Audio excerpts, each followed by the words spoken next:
Jim Kozimor. Yeah, this just isn't right. You may have heard about this. The Baltimore Orioles, they won't cop to it, but apparently they suspended an announcer by the name of Kevin Brown. Not the former player, but an announcer named Kevin Brown. Why was Kevin Brown suspended? Apparently he was suspended because, long story short, he pointed out during pregame coverage of an Orioles Tampa Bay series that the Orioles, quote, had already gone 3-2 at Tropicana this year after only winning 3 of the 18 of the previous 3 years combined. That's what he said. It's true. And apparently ownership took umbrage at that. Like, what are you saying? We've sucked for the last 3 years? So they suspended the guy. Wow.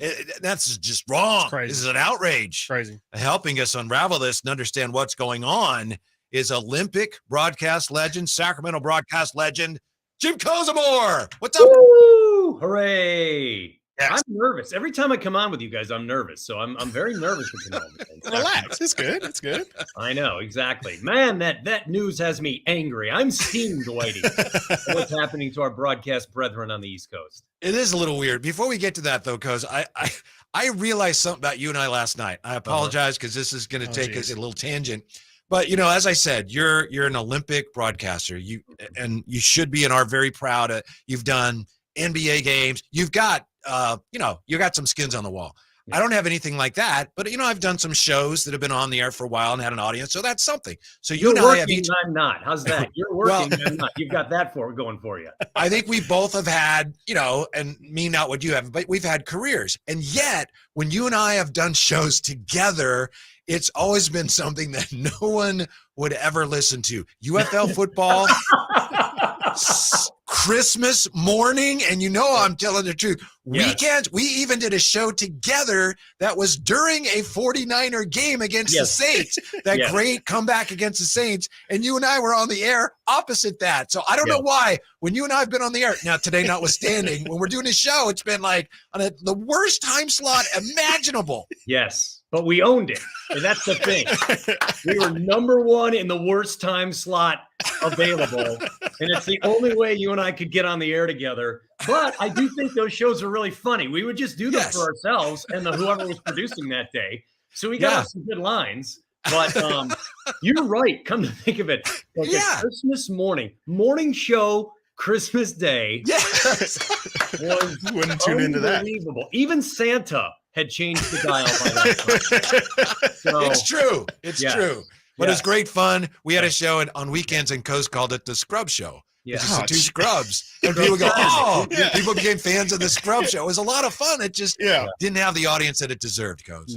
No, it didn't. We were ahead of our time or well behind the times. Either way, it worked out. You and I enjoyed it. Would it be fair to say, and I know you've had a great career with a number of fantastic partners. In my radio career, it's right up there as far as my partners who I've worked with, the most fun I've ever had on the air. Yes, no question. Wow. No question. Anyway, thank you. I had to see if you'd realize that as well as I had there. But this situation in Baltimore. Yes.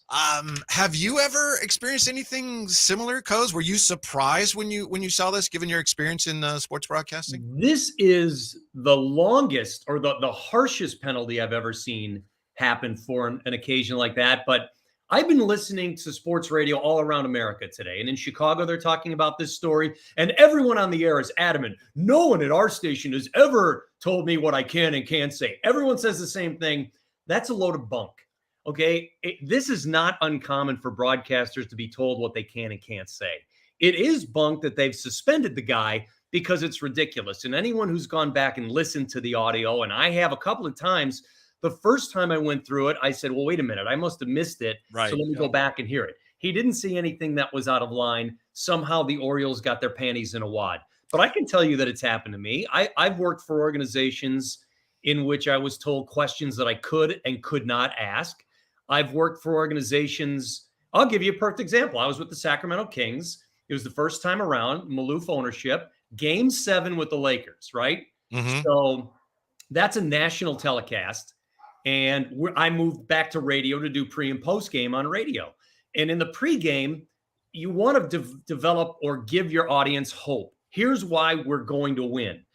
But you also want to add a little something, a little. You don't want to be a devil about it, but there's hope and then there's worry. and you want to give a little worry. And so I did a pregame show in which that was my ethos. I really wanted the Kings to win. I thought they could win, but they do have Shaq and Kobe, and the Lakers have won X amount of game sevens. So I finished the show, and through the tunnel comes the Maloof family. And it was the sister leading the way, and the mom was right behind. And the sister makes a beeline to the broadcast area, and we're in a break, and she says, "Who just did the pregame show?" And I'm all proud. I'm like, "Oh, that was me. I was that." And she goes, "You listen to me." Now, I'm paraphrasing, but she said, "You listen to me. You don't ever give a reason why the Kings are going to lose a game. You only talk about good things about this organization and this team. That's how you're supposed to do the show." And I said, "You got it, ma'am. No problem at all."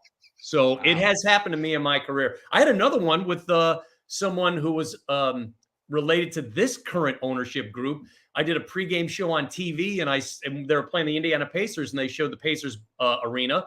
And I said, "That's the most beautiful arena that fits its city more than any city in the NBA." And I got back to my desk, and I had an instant text from someone high up in the Kings organization who was lambasting me for saying that. And I said, "I didn't say anything bad about our arena. We have a wonderful arena, but the one in Indianapolis fits their city beautifully. It's like an old high school gym." Mm-hmm. And I had a pretty serious back and forth with a guy who was a hirer and a firer at the time. So it happens. I'm just telling you, it happens.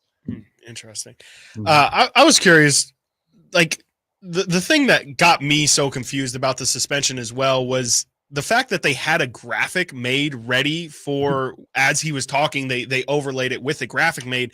And those graphics have to be made well in advance before the broadcast. So do you think there was a disconnect there? Like, did they not understand that was happening? Unless no one's reported it, and unless they also suspended the graphics person, the producer, the person who did the game notes, because that's what it was. It's not like someone did any deep, dark research. It was in the notes. So unless they've suspended those other people, it's as if Kevin Brown was the guy that they were going to pin this on. And unfortunately, that did happen. But you're right. I mean, this is something that was talked about in the daytime. And it was, in my opinion, it was spoken about as a spin on, hey, look how great things have been all of a sudden. Look how look how we've turned things around and things have gotten better. But the organization didn't take it that way. But it's my opinion that organizations, TV and radio stations do talk to their talent and make sure that there's a certain line that's towed.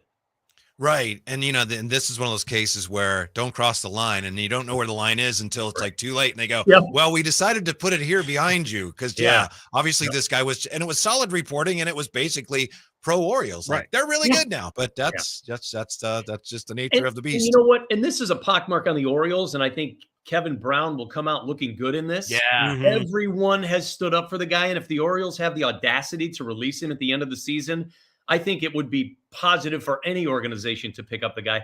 Plus, he's got a nice little side gig going with ESPN. So he's not, hurting.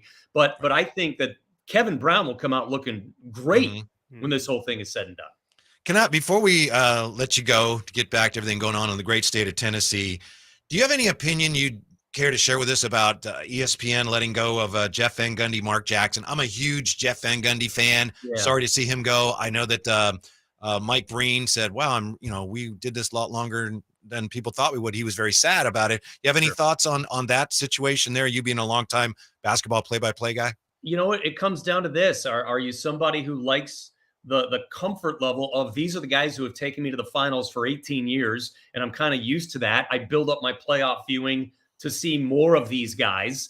Or are you of the ilk that says, you know what? Everyone has a run, but the run has to end at some point. Why not do it when we have two people who we feel are more than capable of filling in at a very high level? And so they really did have four good choices if they kept the two they had and the two they have coming on. Whether you like Doc Rivers or not is up to you. Doris, I think, does a wonderful job. I'm friends with Doris Burke, and I think she does a fabulous job. So my feeling, I'm a guy who likes to lean on, you know what? If you've earned it and you've done the job, you should be rewarded by doing it as long as you'd like to do it. I'm that guy, as opposed to just throwing everything away. So hopefully it works for ESPN, but they had a good thing going. Unless they felt that the ratings were down because of the broadcasters. I don't think that's the reason that the ratings were down, but But I feel sad because I'm in agreement with Mike Breen. Those guys are doing it a long time, and I was comfortable with that crew.